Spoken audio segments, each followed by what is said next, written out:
Friends, आज हम बात कर रहे हैं एचएफसीएल लिमिटेड की। एचएफसीएल लिमिटेड ने पिछले एक साल में लोगों को मालामाल कर दिया, जबरदस्त रिटर्न दिया। स्टॉक छोटे से स्टॉक ने जबरदस्त कमाल किया, करीब 100 रुपीज़ के आसपास जाके स्टॉक आ चुका है और काफ़ी करेक्ट होने के बाद अब स्टॉक बिल्कुल दौड़ने को तैयार हो चुका है। बहुत सारी अपडेट है एचएफसीएल को लेकर और जिस तरह से न्यूज़ निकल कर आ रही है, जो अपडेट है उसके हिसाब से लग रहा है कि एचएफसीएल आने वाले समय में जिस तरह से पिछले दिनों रिटर्न दिया उससे भी कई गुना ज़्यादा रिटर्न देने को तैयार हो चुका है। एचएफसीएल लिमिटेड की पुरानी हाई आपको पता होगी बहुत ज़्यादा थी, वहाँ से काफ़ी ज़्यादा स्टॉक नीचे गिरा है, बिल्कुल कौड़ियों के भाव में आ गया था, लेकिन अब इसने दौड़ना शुरू कर दिया है। तो जिस तरह से एचएफसीएल का कारोबार है उससे देख के लग रहा है कि ये स्टॉक बहुत जल्द मल्टीबैगर साबित हो सकता है और आपको बहुत ज़बरदस्त रिटर्न दे सकता है। तो सारी संभावनाओं को तलाशेंगे और जानने की कोशिश करेंगे क्या इस लेवल पे एचएफसीएल में हमें निवेश करना चाहिए या फिर इस समय इस स्टॉक से दूर रहना चाहिए क्योंकि ये पेनी स्टॉक की श्रेणी में आता है। तो सारी संभावनाओं को तलाशेंगे और जानने की कोशिश करेंगे कि एचएफसीएल में ऐसा क्या खास है। लेकिन फ्रेंड, उससे पहले अगर आप पहली बार हमारे चैनल पे आए तो चैनल को सब्सक्राइब कर दीजिए, एक बेल आइकॉन दबा दीजिए ताकि जब भी नया वीडियो बने पहला नोटिफिकेशन आपको मिले। वीडियो पसंद आए तो लाइक शेयर जरूर कीजिए। चलो फ्रेंड्स, वीडियो स्टार्ट करते हैं। मैं हूँ आपका दोस्त एस बी दवे और हमारे अपने चैनल ऑनलाइन कमाई में आपका बहुत बहुत स्वागत है। सबसे पहले आज के कारोबार को डिस्कस कर लेते हैं। स्टॉक आज ओपन हुआ 77 पर, हाई बनाई 77.50 की, लो है 73.15 का और एंड में 75.75 पर करीब 1.62% डाउन पर क्लोजिंग दी है।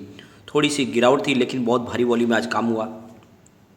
अगर आपको पता होगा तो इसकी प्राइस 2000 ईयर में करीब 2035 के ऊपर थी, यानी सन 2000 में 2000 के ऊपर इसकी प्राइस थी। तो वहाँ से काफ़ी ज़्यादा स्टॉक गिर के बिल्कुल कौड़ियों के भाव में आ गया था और छोटा सा पेनी स्टॉक बन गया था।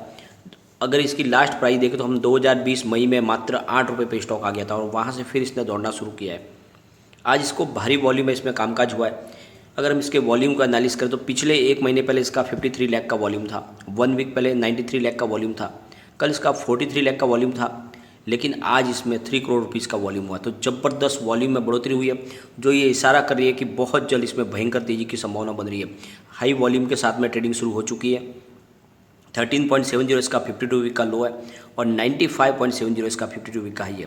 तो काफ़ी ऊपर से नीचे फिर से करेक्ट हो चुका है। और सबसे अच्छी बात फ्रेंड्स, अब इसकी जो 31 अगस्त की लेटेस्ट म्यूचुअल फंड की होल्डिंग भी आ गई। बहुत बड़े बड़े म्यूचुअल फंड ने अभी भी निवेश किया हुआ है। काफ़ी लोग कह रहे थे कि म्यूचुअल फंड ने इसमें से निवेश निकाल दिया है, तो इसकी लेटेस्ट अपडेट भी आ गई है। तो आप देख लो ज़रा कि कौन से म्यूचुअल फंड है जो बने हुए हैं। तो क्वांट स्मॉल कैप ने इसमें 25.88 करोड़ रुपीज़ का निवेश किया हुआ है, 2.47% की होल्डिंग ली हुई है। क्वांट एक्टिव ने इसमें 12.72 करोड़ रुपीज़ का निवेश करके 1.21% की होल्डिंग ली हुई है। साथ में क्वांट टैक्स प्लान ने 9.93 करोड़ रुपीज़ का इन्वेस्टमेंट किया है और 2.70% की होल्डिंग ली हुई है। Nippon India Nifty small cap 250 ने इसमें 1.50 करोड़ रुपीज़ का इन्वेस्टमेंट करके 0.69% की होल्डिंग ली हुई है। साथ में Motilal Oswal Nifty small cap 250 ने इसमें 1.43 करोड़ रुपीज़ का इन्वेस्टमेंट किया है और 0.69% की होल्डिंग ली हुई है। और मोतीलाल ओसवाल निफ्टी 500 फंड ने फ्रेंड्स 0.10 करोड़ रुपीज़ का निवेश करके 0.05% की होल्डिंग ली हुई है। साथ में ICICI प्रू S&P BSE 500 ने इसमें 0.03 करोड़ रुपीज़ का निवेश किया है और 0.04% की होल्डिंग ली हुई है। तो शानदार होल्डिंग बनी हुई है, यानी आप देख लो कि जो लेटेस्ट आंकड़े निकल के उसके हिसाब से म्यूचुअल फंड की होल्डिंग लगातार बनी हुई है और लगातार बढ़ रही है। आने वाली 30 सितंबर को AGM होने जा रही है HFCL की और उसमें डिविडेंड दिया जाएगा। जो भी डिविडेंड कंपनी ने घोषित किया है वो इस AGM में बांटा जाएगा। तो ये जो डिविडेंड है फ्रेंड्स, वो आपको तभी मिल पाएगा जब आप 22 सितंबर से पहले खरीदारी करेंगे स्टॉक की। 22 सितंबर के बाद में अगर आपने स्टॉक लिए तो उसका डिविडेंड आपको नहीं मिलेगा। ये बात को आपको खास ध्यान रखना है। और ये जो डिविडेंड है ये आपको 30 अक्टूबर को आपके अकाउंट में आ जाएगा। तो जो है डिविडेंड देने वाली है कंपनी वो है 0.15 पैसे पर शेयर है और जो ये डिविडेंड है ये उसकी पुरानी हाई के हिसाब से है। उस समय इसकी प्राइस बहुत कम थी, उसके हिसाब से डिविडेंड है। फ़िलहाल प्राइस बहुत ज़्यादा बढ़ चुकी है तो उस हिसाब से डिविडेंड हमें कम लगेगा, परंतु इससे जो फ़ायदा है वो कंपनी को है, क्योंकि जो डिविडेंड बांटा जाता है वो कंपनी के प्रॉफिट में से बांटा जाता है। तो इस समय जो टोटल डिविडेंड बांटा जाएगा वो कंपनी के टोटल जो प्रॉफिट में से जो मात्र उसका जो है 6.3% ही हो रहा है। तो ये कंपनी के ऊपर बड़ा बर्डन नहीं आएगा, क्योंकि फ़िलहाल कंपनी के पास कैश की काफ़ी ज़्यादा कमी है। कंपनी ने फिलहाल जो उनका जो कैश फ्लो रेशियो है वो निगेटिव बन चुका है, क्योंकि कंपनी ने अपने बिजनेस में बहुत सारा पैसा लगा दिया है, क्योंकि कंपनी लगातार अपने बिजनेस को बढ़ाना चाहती है। और आपको पता ही होगा पिछले दिनों उन्होंने 750 करोड़ रुपीज़ के फंड रेजिंग की भी घोषणा कर दी है, और इस एजीएम में उसकी भी परमिशन ली जाएगी शेयर होल्डर से। तो कंपनी लगातार एग्रेसिव तरीके से अपने बिजनेस को आगे बढ़ा रही है, और यही एक जो फंडा इससे समझ में आ रही है कि आने वाले समय में ये डेफिनेटली मल्टीबैगर स्टॉक साबित होगा, और जिस तरह से इसकी पुरानी हाई थी इस बार भी ये कुछ बहुत ज़्यादा कमाल कर सकता है। तो 30 सितंबर को इसी एजीएम है, इस एजीएम के माध्यम से जो वीसी के माध्यम से होगी, तो एजीएम में बहुत सारे अनाउंसमेंट किए जाने की भी संभावना बन रही है, क्योंकि कंपनी 5G टेक्नोलॉजी को लेकर बिल्कुल कमर कस चुकी है, और उसके लिए ये फंड रेजिंग भी करने जा रही है कंपनी, ताकि अपने कारोबार को वो आगे बढ़ा सके। 5G टेक्नोलॉजी के लिए इंडिया के अलावा एक्सपोर्ट का भी कारोबार वो करना चाहती है कंपनी। उन्होंने अपनी मंशा साहिब जाहिर कर दी है। साथ में जियो के साथ में उसका कोलैबोरेशन है, उसके तहत लगातार उनके नेटवर्क को स्थापित कर रही है, और 5G टेक्नोलॉजी जियो ला ही रही है। तो HFCL ने जो अपनी तरफ से जो मैन्युफैक्चरिंग करने की जो योजना बनी है उसमें वो 5G पोर्टफोलियो पूरा बनाने वाले हैं, जिसमें 5G रेडियो एक्सेस नेटवर्क यानी RAN, साथ में 5G ट्रांसपोर्ट इक्विपमेंट, दोनों में जो कारोबार करने वाली है उसके इक्विपमेंट भी बनाएगी और उसके लिए रेडियो एक्सेस नेटवर्क भी बनाएगी, और बोथ इंडियन और फॉरेन मार्केट दोनों के लिए है। तो ये लगभग बहुत बड़ा इनका एक बिजनेस का जो है स्कोप बन रहा है फिलहाल। और इंडिया के अलावा वो वेस्ट एशिया, साथ में साउथ ईस्ट एशिया और यूरोप कंट्रीज़ में भी एक्सपोर्ट करेंगे अपने 5G टेक्नोलॉजी को। तो ये स्टॉक कमाल करने वाला है, आने वाले समय में ये आपको मल्टीबैग रिटर्न देगा।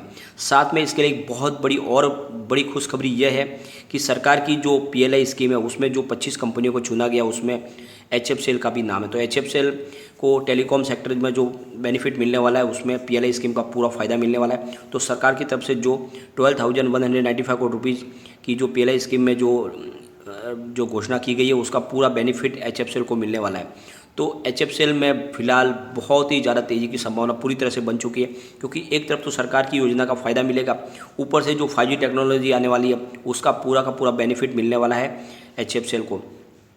तो आप देख लो आने वाले समय में ये स्टॉक बहुत तेज़ी से आगे बढ़ता हुआ दिखाई देगा, क्योंकि इन्होंने पूरी तरह से अपने बिजनेस को बढ़ाने की तरफ ध्यान देना शुरू कर दिया है। आपको मैंने जैसे पहले ही बता दिया है कि फ़िलहाल ये इनका पूरा जो फोकस है अपने बिजनेस को बढ़ाने के लिए, तो अपनी जितनी भी उनके पास जो फंड्स था वो सारा उन्होंने बिजनेस में लगा दिया है। साथ में ऊपर से वो 750 करोड़ रुपीज़ के फंड रेजिंग करने जा रही है। तो कंपनी ने ठान लिया है कि 5G टेक्नोलॉजी का पूरा फ़ायदा उठाना है, और इस वजह से स्टॉक किसी के रुकने वाला नहीं है।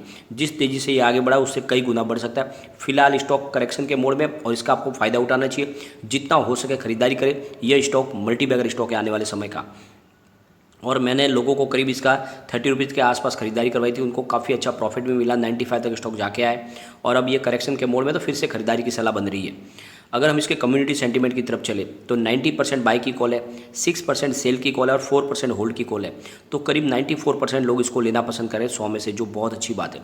अगर हम इसके पिवोट लेवल को चेक करें तो यहाँ से अगर स्टॉक स्लिप होता है तो 75.43 का इसका फर्स्ट सपोर्ट है, सेकंड सपोर्ट 73.87 का है, और इसका थर्ड सपोर्ट 71.13 का है। ऊपर की तरफ स्टॉक दौड़ने लगेगा तो फिर 79.73 का फर्स्ट टारगेट है, सेकंड टारगेट 82.47 का है, और थर्ड टारगेट इसका 84.03 का है। तो बहुत जल्द 84 के आसपास जाने को स्टॉक तैयार है, और बिल्कुल आपको निवेश करना चाहिए। यह एक मल्टीबैगर स्टॉक है, यह आपको मालामाल कर देगा, ये इतना रिटर्न देगा कि आपने कभी सपने में भी सोचा होगा। तो बिल्कुल निवेश करना चाहिए। लेकिन फ्रेंड, कोई भी इन्वेस्टमेंट करने से पहले अपने फाइनेंस एडवाइजर से एक बार एडवाइस ले ले, या अपना खुद का रिसर्च करें, क्योंकि मैंने वीडियो आपके एजुकेशन पर्पज के लिए ही बनाया। वीडियो पसंद आए तो लाइक शेयर जरूर कीजिए और चैनल को सब्सक्राइब कर दीजिए। Thank you friend.